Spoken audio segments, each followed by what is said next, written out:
Saat Hanli berjemur dengan sukacita, langkah kaki yang berat terdengar dari belakangnya. Guiling melepaskan awan ki hitam putih dari tangannya, berisi 5 kerangka putih murni yang direduksi menjadi setinggi 1 kaki. Setelah kehilangan koneksi ke jiwa baru lahir iblis tua Qian, inkarnasi iblis Qin Kuei telah jatuh mati ke tanah, memungkinkan Guiling menahan mereka. 5 itu, Hanli akan melanjutkan ketika 5 tengkorak hitam yang menggigit jiwa baru lahir iblis tua tiba-tiba melepaskan gigitan mereka dan berteriak, berbalik dan kembali ke 5 kerangka di dekatnya. Tidak hanya teriakan mereka yang sangat keras, tetapi juga mengilhami ketakutan berdarah-darah yang menembus pikiran. Kemudian, kerangka yang terperangkap tiba-tiba merasakan sesuatu, dan mata mereka berkedip-kedip dengan cahaya merah, mengisi udara dengan bau darah.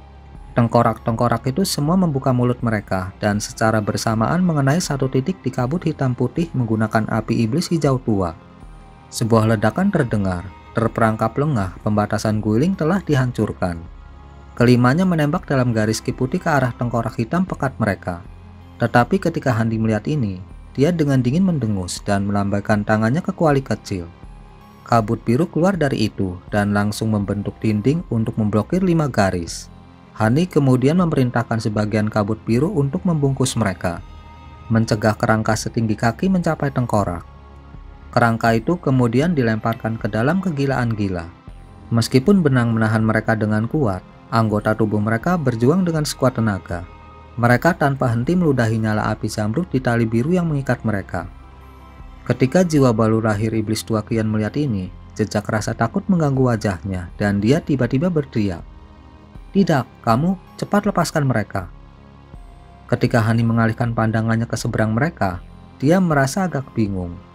Tapi dia tidak akan mendengarkannya. Hasil berikutnya membuatnya heran. Tengkorak tiba-tiba mengeluarkan desisan tajam dan kembali ke jiwa baru lahir iblis tua Qian. Tepat setelah itu, tengkorak tidak hanya menggerogoti jiwa baru lahir, tetapi mulut mereka mulai turun dengan kekuatan, jelas berniat melahapnya. Serangan iblis, hati Hanli melonjak ketika dia menyadari apa yang terjadi. Karena kekuatan sihir iblis tua Qian telah sangat menurun, dia untuk sesaat kehilangan kendali, dan iblis-iblis Qin Kuei yang patuh tiba-tiba menjadi biadab terhadap tuan mereka. Namun, Hanli tidak berniat membiarkannya binasa. Dia melambaikan tangannya ke kuali kecil tanpa pikir panjang. Serangkaian cincin yang jelas terdengar dari dalam, dan benang biru yang tak terhitung jumlahnya keluar dari cahaya yang menutupi permukaannya, mengikat tengkorak dengan kuat dan dengan paksa menyeretnya menjauh dari jiwa baru lahir. Meski begitu, tengkorak masih menggigiti udara dengan kekuatan liar yang lahir dari kegilaan. Hanli tidak memperhatikan kepala tengkorak lebih lanjut dan malah fokus pada jiwa baru lahir iblis tua. Meskipun hanya butuh beberapa saat, tubuh jiwa baru lahir berkurang menjadi kurang dari setengah ukuran aslinya dan berada di ambang kematian. Tapi dalam pandangannya, itu tidak ada bedanya selama itu masih ada. Kemudian dengan napas dalam-dalam, Hanli meraih spanduk pengayakan hantu di sisi iblis tua dan dengan cepat memeriksanya sebelum meletakkannya di kantong penyimpanannya. Segera setelah itu, dia menyapu pandangannya ke suatu tempat di kejauhan. Boneka manusia itu bergerak dan berkedip dari pandangan sebelum kembali ke Hanli dengan kantong penyimpanan hitam di tangannya. Itu telah jatuh ke tanah ketika mutiara iblis darah iblis tua Qian dihancurkan. Dia tidak lagi memperhatikan barang-barang di kantong penyimpanan dan memalingkan kepalanya ke Guiling. "Rekan Daoisku, urus para iblis Qin Kuei untuk sementara waktu. Saya akan menangani jiwa baru lahir ini." Dia tidak ingin orang lain menonton saat dia sedang dalam proses ekstraksi jiwa. "Tolong pergilah, saya akan berurusan dengan iblis Qin Kuei," jawab Guiling dengan tenang. Kemudian dia membuka mulutnya dan menyelimuti kerangka dan tengkorak dalam kabut hitam putih, mengambil alih batasan Hanli dari mereka. Hanli mengangguk dan mengulurkan tangan ke kabut biru, menciptakan tangan biru besar yang meraih jiwa baru lahir. Garis cahaya biru kemudian terbang dan menghilang ke cahaya esensi Great Note di dekatnya. Adapun boneka manusia itu tetap tidak bergerak. Ketika Guiling melihatnya menghilang, dia mulai memeriksa boneka itu untuk waktu yang lama. Kemudian jejak kejutan muncul di wajahnya. Jika dia tidak secara pribadi melihat Hanli memanggilnya dari kantong penyimpanan, dia tidak akan percaya bahwa kultivator itu sebenarnya adalah boneka. Waktu berjalan lambat dan 1/4 jam berlalu. cahaya esensi Great Note bergerak dan memberi jalan bagi Handi untuk muncul. Wajahnya tanpa emosi, dan jiwa baru lahir iblis Dwakian tidak terlihat. Ketika dia mendekati Guiling, Guiling menunjuk ke 5 iblis Qin Kuei dan bertanya, bagaimana kita harus menghadapinya? Sepengetahuan saya, tidak ada cara lain untuk menghilangkan mereka dari dunia ini selain dari penyempurnaan lambat dari api yang besar. Menyaring, Hani berhenti sejenak. Tidak perlu untuk itu. Saya punya kegunaan lain untuk mereka. Saya akan menyegel mereka untuk sementara waktu. Kalau begitu, jadilah itu. Meskipun terkejut, Guiling setuju. Hani melambaikan lengan bajunya, memanggil segerombolan jimat yang tebal, dan langsung menutupi kerangka dan tengkorak dengan berbagai bola cahaya berwarna. Dia kemudian bertepuk tangan dan menjentikan satu jari, mengeluarkan peti dari tangannya dan menenunnya bersama-sama dengan benang emas lapis demi lapis di sekitar mereka. Saat cahaya melintas, lebih dari 10 bola cahaya keemasan muncul di hadapan mereka. Dengan gerakan mantra, Hani melepaskan segel mantra pada bola, dengan cepat mengecilkannya menjadi seukuran kepalan. Ketika Hani memandang mereka, dia mengerutkan kening ketika sesuatu muncul di benaknya. Dia membuka mulutnya dan meludahkan gelembung yang bersinar dengan cahaya Buddha. Itu adalah penghalang Vajra tempat dia merawat tubuhnya. Dia menunjuk benda di tangannya dan pancaran 7 warna menyapu semuanya, menyerapnya ke dalam bola emas. Dengan petir penakluk iblis dan harta Buddha menekannya, tidak peduli seberapa jahat apa yang ada di depan, mereka seharusnya tidak memiliki cara untuk melarikan diri. Dia akhirnya merasa nyaman dan menempatkan penghalang Vajra ke dalam kotak giok sebelum dengan hati-hati menyingkirkannya. Ayo pergi, rekan Doisku seharusnya memiliki beberapa lokasi tersembunyi di gunung ini. Kita akan bersembunyi di sana selama beberapa hari dan menunggu pembukaan disegel pulih kembali. Lokasi tersembunyi, dengan semangat yang membangkitkan semangat, Guiling langsung menjawab, aku tidak sengaja menemukan tempat seperti itu, dan seharusnya tidak ada orang lain yang mengetahuinya. Ketika Hani mendengar tentang lokasi tersembunyi yang hanya diketahui oleh Guiling, dia mengangguk dan berkata, bagus, ayo pergi. Jika kita bertemu musuh kita di sepanjang jalan, tidak perlu melawan mereka.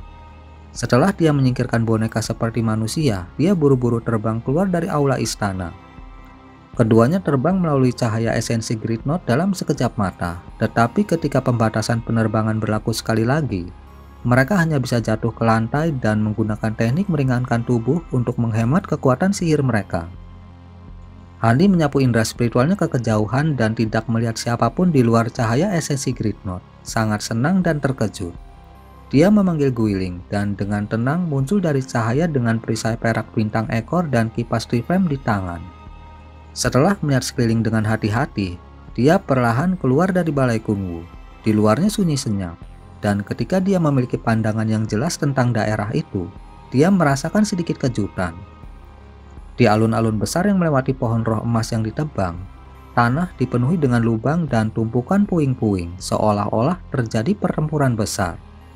Ketika Guiling berjalan di belakangnya, dia melihat pemandangan itu dan berhenti. Sungguh penasaran, mungkinkah mereka bertarung di antara mereka sendiri? Dia berpikir dengan bingung. Hani kembali tenang dan dengan muram berkata, saya tidak yakin. Ada kemungkinan mereka bertemu dengan kelompok kultivator pertama itu, meski aku tidak tahu asal-usul mereka. Karena mereka bisa membuka segel ke Gunung Kunwu, kemampuan mereka seharusnya hebat. Guiling menghela nafas, bisa jadi begitu. Ketika segel itu rusak, aku mengikuti mereka dari kejauhan dan memperhatikan bahwa mereka berdua memiliki kultivasi yang mirip dengan milikku. Oh, apakah kamu ingat penampilan mereka? Dari gelombang pertama di sini, dia hanya tahu tentang pria parubaya berwajah persegi. Dia telah melihatnya menggunakan harta yang kuat untuk membela dirinya melawan iblis Dwakian. Guiling menggelengkan kepalanya. Karena kekuatan mereka pasti kuat, aku tidak berani mendekat. Aku hanya melihat mereka dari kejauhan dengan indera spiritual saya. Handi agak kecewa mendengar ini. Dia ingin tahu apakah penatua iblis ada di antara mereka. Dan apakah dia harus merencanakan kesempatan untuk merebut kembali kedua pedang terbangnya. Tapi sekarang dengan Guiling dan boneka seperti manusia, dia yakin bahwa dia akan memiliki lebih dari kesempatan bertarung melawan iblis penatua. Dan tidak perlu melarikan diri. Tatapannya berkedip ketika dia merenung sejenak, lalu menyimpulkan, Bagaimanapun, mereka seharusnya tidak dapat dengan mudah memusnahkan mereka yang ada di sini.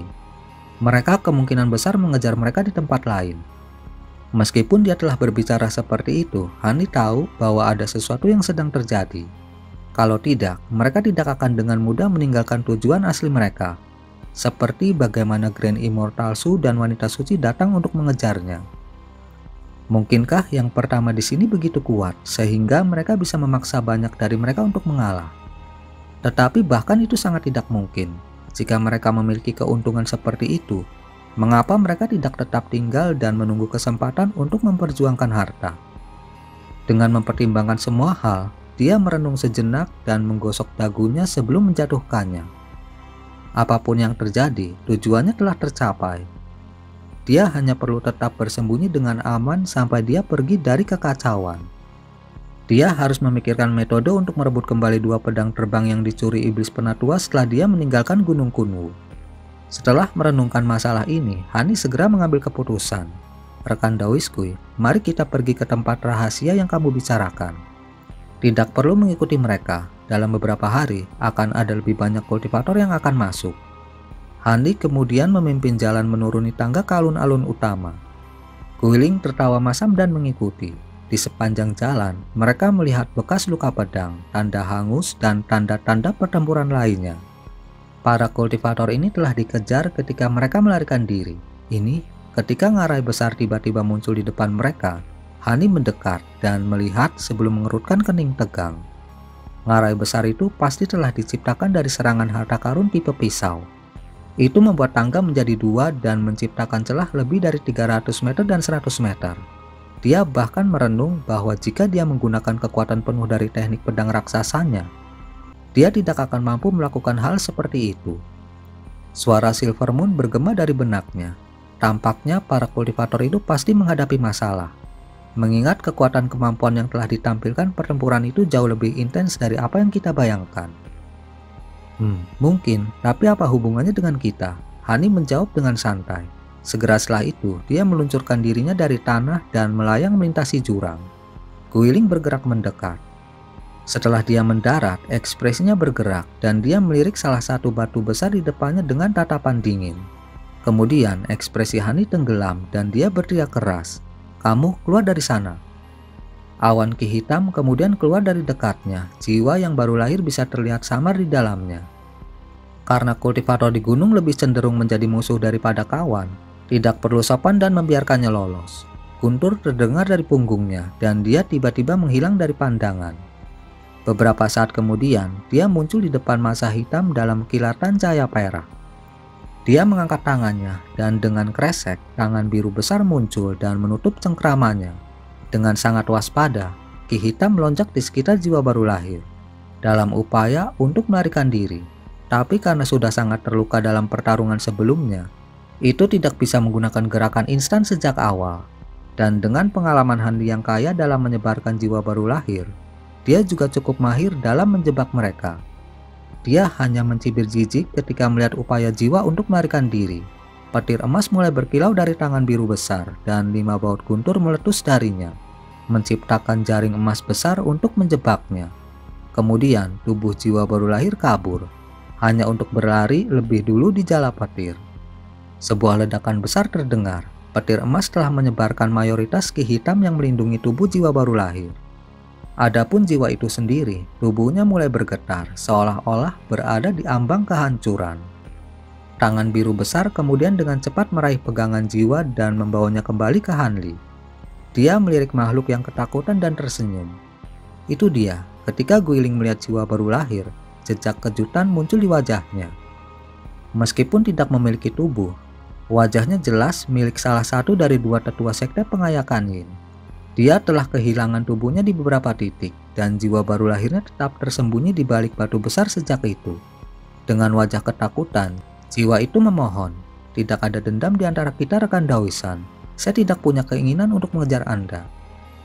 Hani tertawa kecil dengan ekspresi tenang. "Kenapa kamu begitu takut?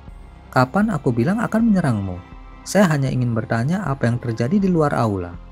Dan Anda juga seharusnya melihat 2 wanita meninggalkan aula bersama dengan 2 iblis lainnya." Jiwa yang baru lahir merasakan kelegaan pada sikapnya yang tenang dan dia dengan cepat menjawab. Tidak lama setelah kamu memasuki aula, para kultivator klan Ye tiba-tiba tiba dengan penatua klan Ye di antara mereka. Ketika mereka melihat kami, mereka segera menyerang dan kami tidak punya pilihan selain bertarung di bawah perintah rekan Dawisu. Kami dapat mempertahankan diri dengan cukup baik. Tapi kemudian pagoda penekan iblis tiba-tiba mulai berguncang dan sebagian besar gunung di sisi itu tenggelam seolah-olah memasuki jantung gunung. Selanjutnya, jiwa yang baru lahir berhenti sejenak. Tetapi ketika tatapan dingin Hanli menusuknya, jantungnya bergetar dan buru-buru melanjutkan. Selanjutnya, cahaya tiba-tiba terbang keluar dari pagoda, diikuti oleh nyanyian keras penganut Buddha yang kita semua bisa dengar dengan jelas. Seseorang berteriak bahwa itu adalah tanda bahwa harta karun surgawi telah tiba. Dan segera setelah itu mereka semua menghentikan pertempuran dan terbang ke arahnya. Tetua sekte bentuk abadi dan dua iblis telah muncul saat itu terjadi dan melakukan perjalanan ke arah yang sama. Sedangkan aku tetap tinggal di belakang untuk memberitahu penatua agung tentang masalah ini. Harta roh surgawi benar-benar muncul, Hani berseru. Aku tidak tahu apakah itu benar-benar harta karun surgawi. Tetapi perubahan di langit menjadi seperti itu tidak dapat dihasilkan dari harta karun biasa. Tapi karena rekan Dawisu dan penatua klan yang mengejarnya tanpa pikir panjang, itu pasti benar. Dan bagaimana kamu mati? Jiwa baru lahir menggertakkan giginya. Scatterwind celaka itu menyergapku dan menggunakan pedang merah tua untuk menjatuhkan tubuhku. Pedang itu benar-benar menyerap esensi darahku dengan serangan itu. Jika saya tidak memutuskan untuk meninggalkan tubuh saya lebih awal, saya khawatir jiwa baru lahir saya tidak akan bisa melarikan diri. Hani mengangkat alisnya dan dengan ragu bertanya, pisau apa yang bisa begitu kuat? Jiwa baru lahir berhenti sejenak sebelum menjawab, aku tidak yakin. Itu adalah pertama kalinya saya melihat harta karun tersebut.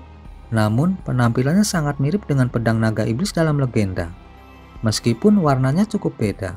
Tapi jika itu adalah pedang naga iblis sejati, bagaimana aku bisa mendapat kesempatan untuk melarikan diri? Pedang naga iblis, ekspresi Hani berubah saat menyebutkan itu. Pedang naga iblis yang ditempa dari berlian esensi iblis memiliki reputasi yang menakutkan. Dikatakan bahwa pedang itu seperti memiliki kemampuan ganas untuk membunuh dengan menyerap daging dan jiwa. Dan pada gilirannya, memurnikannya menjadi kekuatan. Kekuatan bilah iblis kemudian akan meningkat dengan jumlah tubuh. Banyak yang percaya bahwa setelah waktu tertentu dan diasah dengan aliran pembunuhan terus-menerus, pada akhirnya akan menyaingi harta karun surgawi, dan mungkin bagi penggunanya untuk membunuh seorang kultivator tahap transformasi dewa. Tentu saja harta karun surgawi dan pedang naga iblis khususnya telah lama punah di dunia fana, jadi tidak ada yang namanya perbandingan yang benar. Tapi ketika tetua pengayakan Yin tiba-tiba menyebutkan harta ini, ekspresi Hani berubah tidak sedap dipandang. Guiling mengerjap dan merenung, bilah itu bukan pisau naga iblis, karena jiwa baru lahirnya diberi kesempatan untuk melarikan diri. Itu pasti harta jalan iblis langka jenis lain, karena pedang hanya memiliki kemiripan yang kuat dengan senjata. Seharusnya begitu, Hani mengangguk. Segera setelah itu, dia melihat ke arah pagoda penekan iblis dan melihat bahwa salah satu puncak di kejauhan hilang. Ketika dia memikirkan kuali surgawi di tangannya, hatinya bergerak dan dia bergumam. Gunung Kunwu dikenal sebagai pusat kultivasi manusia. Seharusnya tidak jarang harta roh surgawi berada di sana. Dengan bantuan Guiling dan boneka seperti manusia, dia sekarang memiliki kesempatan untuk mendapatkan harta karun itu.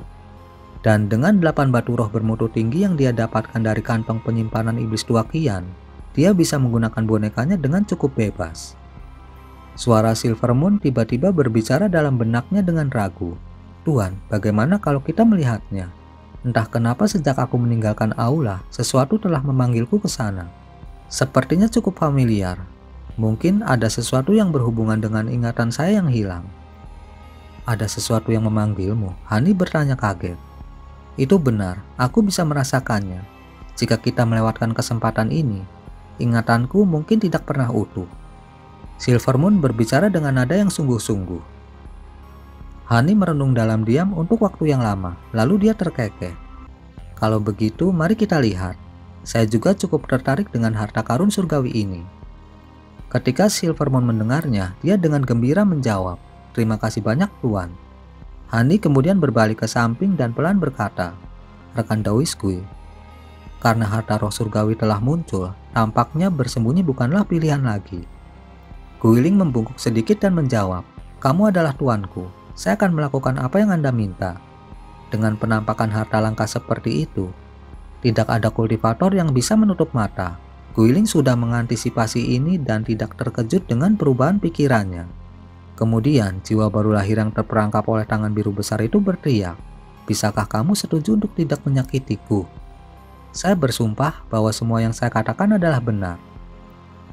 Aku tidak pernah menyebutkan tentang menyelamatkanmu, dan kamu jelas mengerti bahwa tidak berbicara hanya akan berarti jiwamu dimurnikan. Anda hanya bisa menyalahkan diri sendiri karena jatuh ke tanganku." Dengan mengatakan itu, Hani membuka mulutnya dan melepaskan sambaran petir keemasan. Dengan teriakan menyedihkan, tangan besar dan jiwa baru lahir menghilang dalam nyala emas hanya untuk spanduk hijau samar jatuh ke tanah. Mata Hani menyala dan dia menyapu dengan gelombang lengan bajunya. Dia dengan cepat meliriknya dan menemukan itu adalah spanduk pengayakan hantu lainnya. Setelah menggunakan teknik mencari jiwa pada iblis tua Qian, dia menjadi mengerti bahwa spanduk bukanlah barang sepele. Jika ke-18 digabungkan, mereka akan memiliki kekuatan yang tak terbayangkan. Karena dia sudah menjadi musuh sekte pengayakan Yin, dia berencana untuk mengambil mereka semua menjadi miliknya. Bahkan jika mereka tidak berharga baginya, dia tidak bisa membiarkan mereka mengembalikan kekuatan mereka. Di masa lalu, ketika seseorang telah dihancurkan atau hilang, jika sekte tidak dapat memulihkannya, mereka memperbaiki yang baru. Namun, ini hanya dilakukan beberapa kali sepanjang sejarah sekte mereka. Tidak peduli seberapa kaya mereka, spanduk ini tidak mudah dibuat. Setelah penyempurnaan, perlu beberapa saat sebelum cukup kuat untuk digunakan. Hani melihat ke arah pagoda dan bergumam, "Ayo cepat, kita tidak tahu apakah ada kultivator yang memperebutkan harta itu." Dia kemudian terbang menuruni tangga dengan Guiling di belakang. Ada batasan di kedua sisi tangga, mencegah mereka memotong. Sepanjang jalan, dia tidak melihat tanda-tanda pertempuran lebih lanjut. Dan segera mereka kembali ke Plaza Giok Putih utama, kemudian berjalan menuju pagoda penekan iblis. Lebih jauh ke jalan setapak, ada area yang menjadi berantakan yang penuh dengan puing-puing dan lubang. Hani menutup mata untuk ini dan melanjutkan perjalanannya. Guiling terkesiap dan melihat salah satu tumpukan puing. Terkejut, Hani mengikuti pandangannya dan menemukan sesuatu yang aneh. Di bawah tumpukan puing yang biasa-biasa saja, ada benda putih kecil. Itu jelas tulang milik lengan. Dia menyapu lengan bajunya dan meniup puing-puing dalam angin biru, mengungkapkan kerangka di bawahnya. Shock muncul di wajah Hanli. Rambut dan pakaian yang dikenakan pada kerangka itu milik Pak Tuafu. Mutiara violet dipegang erat di tangannya yang lain, tapi sebagian besar hancur. Hanli tetap diam dan mulai melihat-lihat. Setelah beberapa lama, dia menghela nafas.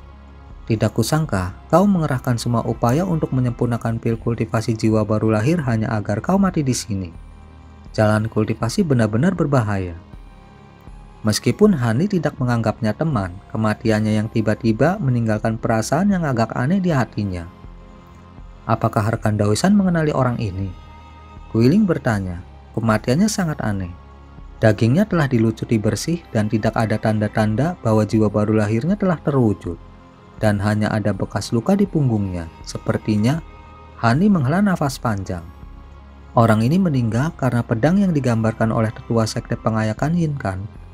Guiling dengan sungguh-sungguh berkata, "Memang, meskipun ada teknik jahat lainnya yang mampu menghilangkan daging, mereka tidak meninggalkan bekas seperti ini. Selain itu, jiwa baru lahir tetua sekte pengayakan Yin mampu melarikan diri, tetapi orang ini hanya binasa. Mungkinkah itu benar-benar pedang naga iblis? Bagaimana kita bisa menjelaskan perbedaan kekuatan ini?" Setelah beberapa pemikiran, Hani menggelengkan kepalanya dan berkata, "Saya sangat meragukan itu. Pedang naga iblis mungkin memiliki kekuatan untuk meningkatkan kekuatannya dari memakan jiwa dan daging kultivator. Tetapi prosesnya harus memakan waktu yang cukup lama. Bagaimana kekuatannya tumbuh begitu cepat?" "Iya, itu masuk akal." Guiling menimpali dengan rasa pengertian. "Lebih penting lagi, Master Scatterwind ini tidak takut akan konsekuensi. Dia berani menyerang para tetua dari Sekte Pengayakan Yin dan Sekte Sembilan Kata. Selain itu, dia tidak menghancurkan tubuh mereka setelah membunuh mereka.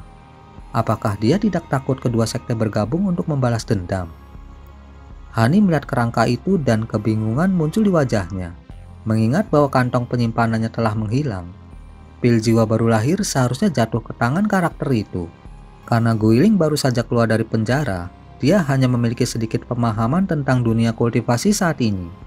Dan dengan demikian, sedikit untuk ditambahkan. Hani merenung sejenak dan tidak bisa memberikan jawaban. Kemudian dia mengangkat tangannya dan melepaskan bola api, membakar kerangka itu menjadi abu. Mari kita berhati-hati. Pedang itu akan menjadi lebih kuat setelah mengkonsumsi kultivator jiwa baru lahir. Kita sebaiknya tidak menderita dengan cara yang sama. Dengan kata-kata yang acuh tak acuh itu, dia memimpin jalan di depan, tetapi memakai ekspresi yang jauh lebih suram. Hati Guiling bergetar ketika mendengar ini. Dan dia meringis dengan wajahnya yang tidak sedap dipandang sebelum mengikutinya dengan senyum masam. Ketika mereka dalam perjalanan, keduanya tidak menemukan catatan lain. Dan akhirnya tiba di ujung tangga atau apa yang tersisa. Mereka menemukan diri mereka di tebing yang telah dipotong setengahnya. Dan gunung di belakangnya telah lenyap tanpa jejak. Hani mengintip ke kejauhan dan kemudian melihat ke kedalaman yang tak terduga. Dia kemudian membelai dagunya dengan ekspresi termenung.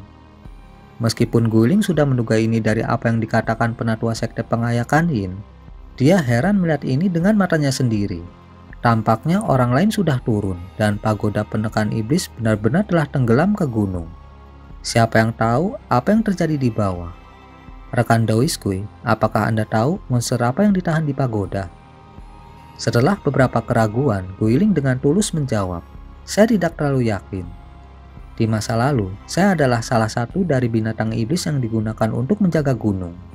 Para kultivator itu tidak menyebutkan masalah itu kepada saya. Tapi sebelum saya dipindahkan keluar gunung, saya merasakan ki jahat besar yang muncul di sini. Segera setelah itu menghilang. Seharusnya sudah disegel di pagoda. Sangat disayangkan, kultivasi saya pada waktu itu agak dangkal.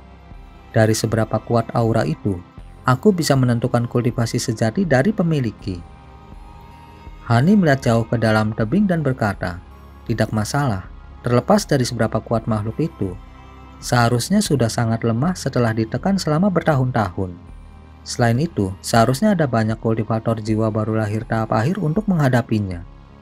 Segera setelah itu, dia memberi isyarat kepada Guiling dan keduanya pelan melayang. Kegelapan itu sangat dalam dan tak terduga. Setelah mengambang selama 1/4 jam, mereka masih belum mencapai bagian bawah. Hani merasa cemberut dan bingung. Pada kedalaman ini, sekelilingnya sudah menjadi gelap dan penglihatannya terbatas. Dia mengangkat kepalanya dan hanya bisa samar-samar melihat titik putih yang bersinar jauh. Di bawah batasan saat ini yang membatasi indera spiritual seseorang, seorang kultivator hanya akan dapat merasakan gerakan dalam 100 meter. Tapi Hani memiliki mata roh cerah yang memungkinkannya untuk melihat dengan jelas 1 kilometer di sekitarnya. Saat mereka terus turun, Guiling tiba-tiba berteriak, "Rekan Taoisan di bawah kita." Tergerak oleh kata-katanya, Hani melihat ke bawah. Bintik-bintik cahaya bersinar tidak jauh di bawah mereka, dan mereka bisa melihat garis samar bangunan besar. Ekspresinya bergerak, dan dia bergerak untuk melihat lebih dekat ketika melihat sesuatu muncul dari sudut matanya. Sebuah cahaya merah tua diam-diam menyapu ke arahnya dari kegelapan. Dia tiba-tiba dilanda oleh aroma berdarah yang menyerang hidungnya yang membuatnya sangat jijik. Master Scatterwind, hati Hani bergetar. Cahaya merah menyala secepat kilat, tiba di depannya dalam sekejap mata. Jika bukan karena kewaspadaannya yang terus-menerus, dia takut dia akan terlalu lambat untuk bertindak. Dia dengan cepat mengangkat tangannya dan memanggil cakram perak kecil berkilau, perisai perak bintang ekor. Itu melonjak dalam ukuran dan kilau cahaya putih muncul darinya untuk menutupi Hanli. Bahkan sebelum mata bisa berkedip, cahaya merah menyala di sekelilingnya, membuat dia benar-benar terkepung. Mendesis, pedang sepanjang 3 meter tiba-tiba muncul dari cahaya dan menabrak penghalang perak. Pedang itu tampak aneh karena sesempit 2 jari dan setipis kertas, belum lagi cahaya merah tua di permukaannya. Penghalang bergoyang dari pemogokan sebelum pecah menjadi fragmen kecil. Pedang bergerak untuk langsung menyerang perisai perak. Perisai itu dengan cemerlang melintas dan permukaannya berubah licin seperti cermin. Merah tua dan perak terjalin menemukan mereka di jalan buntu untuk saat ini. Sama seperti ketegangan di hatinya mereda, pedang darah tiba-tiba melengkung dan memutar perisai dengan kelenturan luar biasa. Melihat bahwa pedang itu berputar untuk menyerangnya, dia menembak ke belakang dan menjentikan jarinya, melepaskan garis pedang biru untuk mengusirnya. Dentang logam terdengar saat pedang secara tajam meluncur melalui mereka. Semua dalam satu pukulan dan terus menuju Hani tanpa halangan sedikit pun. Wajah Hani memucat, dan dia membuka mulutnya untuk meludahkan benda yang terbungkus cahaya biru. Dentang renyah berdering ketika pedang merah tua diblokir bukan oleh objek, tetapi cahaya yang mengelilinginya itu adalah kuali surgawi. Hi, teriakan kaget datang dari kejauhan. Mengambil keuntungan dari kesempatan ini, Hani memanggil sayap pada petirnya dan mengerjap lebih dari 30 meter jauhnya. Dia kemudian mengangkat tangannya dan memanggil perisai perak dan kuali surgawi menembak ke arahnya. Kemudian cahaya merah di sekitarnya melonjak dan berlari ke arahnya ke segala arah, mengisi udara dengan aroma berdarah yang menjijikkan. Hani mendengus dingin dan memegang tangannya dalam gerakan mantra. Guntur terdengar dan penghalang kilat emas muncul dari tubuhnya, membubarkan cahaya merah tua yang berusaha mendekatinya dan menahan mereka di teluk. Petir penakluk iblis. Ketika sosok yang tersembunyi melihat ini, dia terkejut dan tahu bahwa dia telah bertemu lawan yang menakutkan. Hani memandang sosok di kejauhan dan dengan dingin berkata, "Master Scatterwind, apakah itu kamu?" Orang itu tidak menjawab, sebaliknya pedang mengeluarkan dengungan dan menyerap semua cahaya merah di dekatnya. Kemudian dengan kabur, sosok itu menghilang ke dalam kegelapan bersama dengan senjata. "Rekan Dawis, apakah kamu baik-baik saja?" Penyergapan itu terjadi hanya dalam beberapa saat, dan Guiling tertangkap basah. Dia dengan cemas bertanya tentang kesehatannya, takut Hani akan menegurnya setelah itu. "Iya, seperti yang saya duga. Itu menyerupai pedang naga iblis. Harta biasa akan terbelah dua oleh serangan awal, tapi perisaiku berhasil memblokirnya dengan cukup baik," kata Hani dengan tenang. Kemudian dengan lambaian tangannya, perisai perak bintang ekor kembali ke tangannya. Ketika Hani meliriknya, dia melihat luka tipis yang dalam di permukaan. Mata Hani melebar karena terkejut dan dia mengerutkan kening. Ketika dia menuangkan banyak kekuatan spiritual ke dalamnya, cahaya perak mulai berkeliaran di permukaannya, dan luka itu perlahan-lahan diperbaiki. Dengan perisai yang sekarang dipulihkan, dia menyimpannya dan menyerap kuali kembali ke tubuhnya. Apakah saudara Han jelas melihat penampilan orang itu? Tidak, cahaya spiritual menutupi tubuhnya. Aku tidak bisa melihat apakah dia benar-benar Master Scatterwind. Namun, kultivasinya tampaknya tidak terlalu tinggi. Dengan mengatakan itu, dia menoleh untuk melihat siluet bangunan besar dan menyipitkan matanya dalam perenungan. Meskipun Guiling ingin melanjutkan, dia tidak tahu apa yang Hani pikirkan dan hanya tetap di sisinya. Tanpa mengangkat kepalanya, Hani dengan acuh tak acuh berkata, "Rekan Dawis gue, saya akan memperlakukan keraguan Anda untuk bertindak sebagai satu kesalahan dan mengabaikannya. Saya harap Anda tidak akan memiliki pemikiran lebih lanjut tentang ini di masa depan." Kemudian Hani terbang dalam garis biru sebelum Guiling bisa menjawab. Guiling merasakan jantungnya berdebar, tetapi merasa lega setelah mendengar bahwa Hani tidak berencana untuk menyakitinya.